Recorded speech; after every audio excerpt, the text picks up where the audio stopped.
Indonesia bukan hanya kaya akan keindahan alamnya, tapi juga menyimpan kisah-kisah horor paling mengerikan yang tak banyak diketahui orang. Di video kali ini, kami akan mengajak kamu menyelami misteri dari 3 tempat berbeda. Semuanya berada di pulau-pulau terpencil Indonesia. Dari nyanyian menyeramkan di hutan Pulau Seram, kapal kosong yang kembali sendiri di Sulawesi, hingga tamu hotel tak kasat mata di Ternate. Bersiaplah, karena setelah ini kamu tidak akan pernah memandang pulau-pulau ini dengan cara yang sama.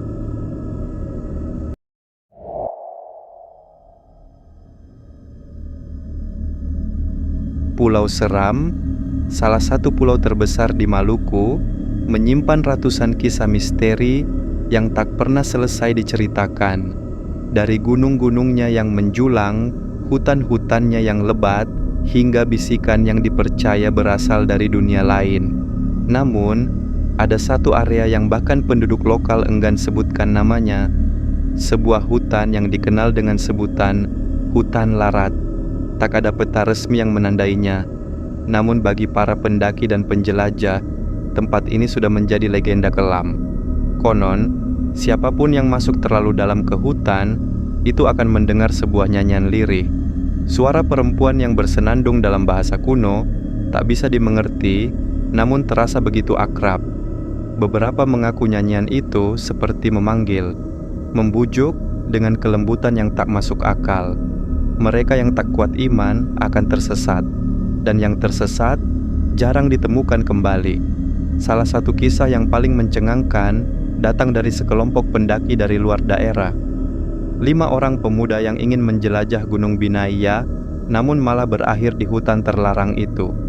Hari pertama pendakian berlangsung normal. Langit cerah, udara terasa segar, dan jalur yang mereka lewati tidak menunjukkan tanda-tanda bahaya. Namun, semuanya berubah pada malam kedua. Tepat setelah mereka berkemah di dekat aliran sungai kecil yang jernih, suara itu mulai terdengar. Samar-samar, dari balik pepohonan, terdengar nyanyian pelan yang mengalun. Tidak semua mendengarnya, hanya 2 dari 5 yang merasa terganggu. Suara itu datang seakan dari berbagai arah, memantul, lalu lenyap begitu saja. Mereka mengira hanya imajinasi atau efek kelelahan. Namun keesokan harinya, salah satu dari mereka hilang. Tidak ada jejak, tidak ada suara, hanya bekas langkah yang tiba-tiba berhenti di tanah basah. Seolah orang itu menghilang begitu saja di tengah jalan. Panik mulai merayap. Mereka memutuskan mencari, berteriak memanggil nama temannya, namun suara dari balik pepohonan seolah menjawab dengan nyanyian yang sama. Nyanyian yang kini terdengar semakin jelas. Salah satu dari mereka, yang dikenal paling rasional, mengaku melihat sosok perempuan berpakaian putih berdiri di antara kabut tipis. Wajahnya tak terlihat, hanya siluet tubuhnya yang membayang, bergerak mengikuti mereka, namun tak pernah mendekat. Hari berikutnya, 1 orang lagi hilang. Sisa dari kelompok itu mulai gila. Mereka berlari tanpa arah, dikejar suara dan bisikan. Hingga akhirnya, 1 dari mereka ditemukan oleh tim SAR 3 hari kemudian. Tubuhnya lemah, dehidrasi, dan hanya bergumam 1 kalimat. Jangan ikuti nyanyiannya. Dia akan membawa ke tempat yang tak bisa kembali.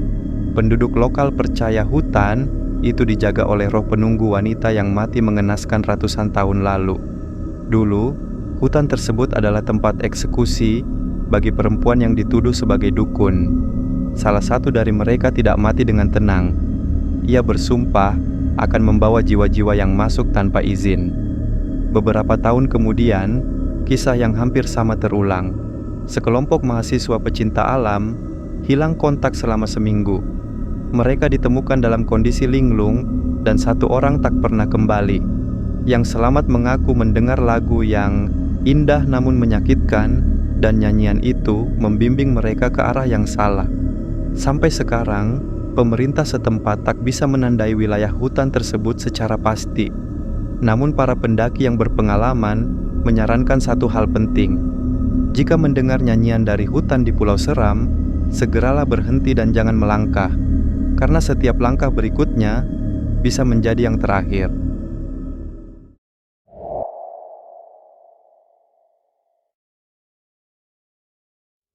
Di antara lautan biru luas yang memeluk Sulawesi, tersembunyi sebuah pulau yang tak tercatat di peta manapun. Pulau itu, oleh nelayan setempat, hanya disebut sebagai pulau tanpa nama. Sebuah tempat yang keberadaannya hanya diceritakan dalam bisik-bisik dan larangan, bukan dalam catatan resmi. Banyak yang bersaksi pernah melihat pulau itu saat laut berkabut tipis, biasanya menjelang senja. Sebuah daratan kecil dengan pepohonan rimbun, pantai berpasir kelabu, dan suasana yang tak biasa. Namun, setiap usaha mendekati pulau itu berakhir dengan misteri yang tak bisa dijelaskan. Kisah paling menyeramkan datang dari sebuah kapal penumpang kecil, Bahari Nusantara, yang berlayar dari Makassar menuju Manado. Di tengah perjalanan, kapal itu dikabarkan mengalami gangguan navigasi. Kompas berputar tak tentu arah, GPS mati seketika, dan kabut tebal muncul entah dari mana. Di dalam kabut itulah, awak kapal melihat pulau kecil yang samar. Menyangka daratan itu sebagai tempat perlindungan, kapten memutuskan untuk mendekat.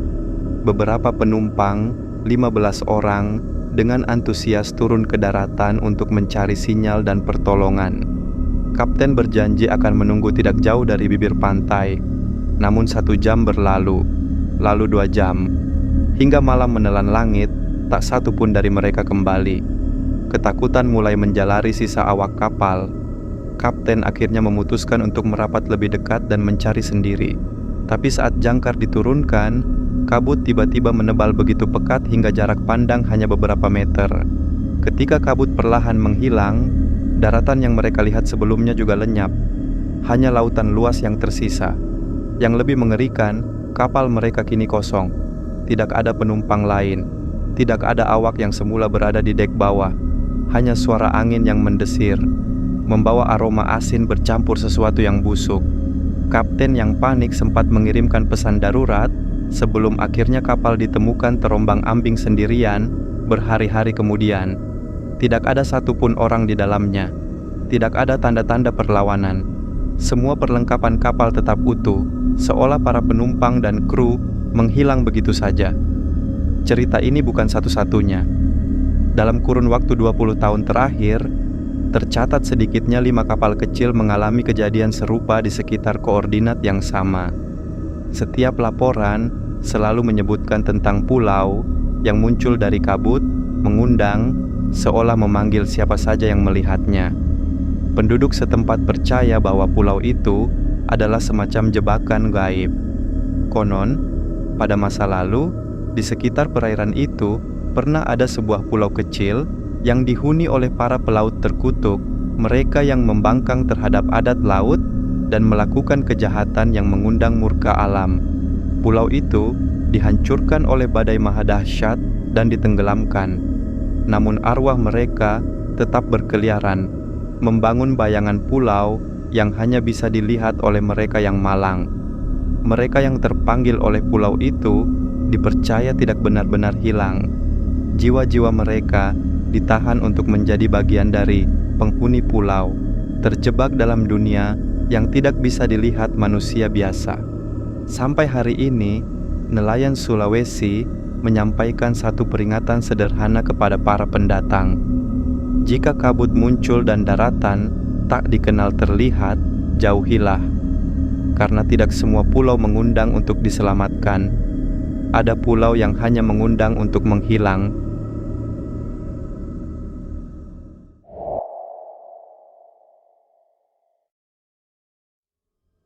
Di sudut kota Ternate, berdiri sebuah hotel tua bergaya kolonial yang telah ada sejak zaman Hindia Belanda. Bangunannya besar, dengan dinding putih yang mulai mengelupas, jendela-jendela kayu tinggi, dan lantai marmer yang dingin saat malam tiba. Hotel ini pernah menjadi penginapan paling mewah di masanya. Namun seiring waktu, ia perlahan dilupakan, kecuali oleh satu tamu.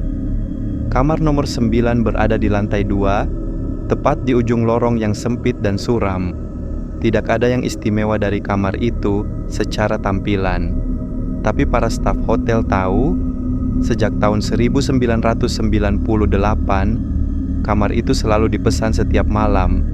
meski tak seorang pun pernah terlihat memasuki atau keluar darinya. Awalnya, staf mengira ini hanya kesalahan sistem, tapi pemesanan itu selalu datang melalui telepon. Suara di seberang terdengar seperti perempuan tua, pelan, agak serak, dan selalu mengucapkan kalimat yang sama. Kamar nomor 9, seperti biasa. Jangan diganggu. Pesan itu datang setiap malam, sekitar pukul 22.17. Bukan 22.15, bukan 22.30, tapi selalu 22.17, dan selalu dengan suara yang sama. Petugas resepsionis yang baru bekerja sering mengira itu lelucon. Tapi begitu mereka mencoba mendatangi kamar tersebut untuk memastikan, hal-hal aneh mulai terjadi. Lampu lorong sering mati hanya di dekat kamar 9. Suhu di sana jauh lebih dingin dibanding bagian lain hotel, bahkan ketika AC dalam keadaan mati. Beberapa kali, petugas kebersihan mengaku mendengar suara seseorang menangis pelan dari dalam kamar itu, padahal kamar tidak dihuni siapapun. Salah satu kejadian paling menyeramkan terjadi pada tahun 2004. Seorang wisatawan dari Jakarta memaksa ingin menempati kamar nomor 9 karena menganggap kisahnya hanya mitos.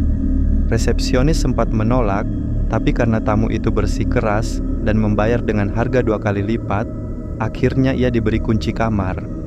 Keesokan paginya, kamar itu kosong. Koper tamu masih di dalam. Sepatunya rapi di dekat pintu. Kasur terlihat seperti tidak dipakai sama sekali, tapi tidak ada tanda-tanda keberadaannya. CCTV koridor menunjukkan ia benar-benar masuk ke kamar 9 pada malam hari. Tapi setelah itu, tak ada satupun rekaman ia keluar. Polisi dipanggil, investigasi dilakukan, tapi pria itu tidak pernah ditemukan. Sejak hari itu, kamar nomor 9 dikunci secara permanen, tapi telepon itu tetap datang tiap malam pukul 20.12, dan staf resepsionis hanya menatap satu sama lain, tidak tahu harus berkata apa. Manajer hotel pernah mencoba menyelidiki lebih jauh. Ia menelusuri arsip lama dari masa kolonial dan menemukan bahwa kamar 9 dulunya adalah tempat tinggal seorang istri pejabat Belanda yang bunuh diri di dalamnya. Ia ditemukan tergantung dengan gaun tidur berendah dan sebuah surat yang bertuliskan, "Jangan ganggu aku, kamar ini milikku selamanya." Cerita ini tidak dimuat di media, tapi di kalangan masyarakat lokal, keberadaan kamar nomor 9 sudah menjadi rahasia umum. Para pengemudi ojek online, petugas laundry, hingga pedagang kaki lima di sekitar hotel, semuanya tahu. Kalau malam-malam lihat jendela kamar 9 terbuka dan lampunya menyala, jangan berani-berani nengok ke atas. Karena kata mereka, bukan pemandangan biasa yang akan terlihat, tapi sepasang mata yang menatap balik, sunyi, kosong, dan penuh dendam. Itulah 3 kisah paling menyeramkan dari pulau-pulau Indonesia yang penuh misteri. Kalau kamu punya kisah horor lainnya dari daerahmu, tulis di kolom komentar. Jangan lupa like, subscribe, dan nyalakan lonceng agar kamu gak ketinggalan kisah-kisah misteri paling eksklusif dari Jejak Bayang. Sampai jumpa di kegelapan berikutnya.